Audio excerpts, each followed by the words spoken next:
人經常北上，對深圳就熟悉不過。但大家又知唔知道深圳嘅鎮字到底係啲咩意思？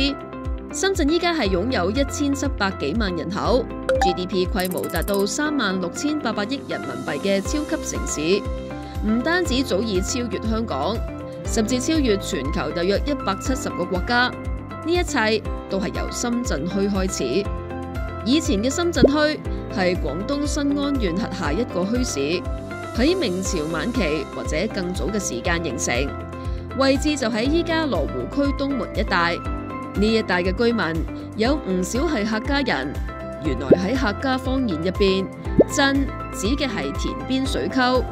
由於呢一度有一條水溝特別深，所以就有咗深圳呢一個地名。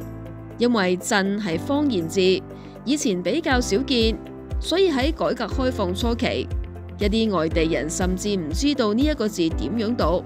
不過依家深圳已經無人不識，應該好少人會讀錯。咁樣嗰條令深圳得名嘅水溝，具體喺邊度？一啲文章就話，鎮指嘅就係深圳河。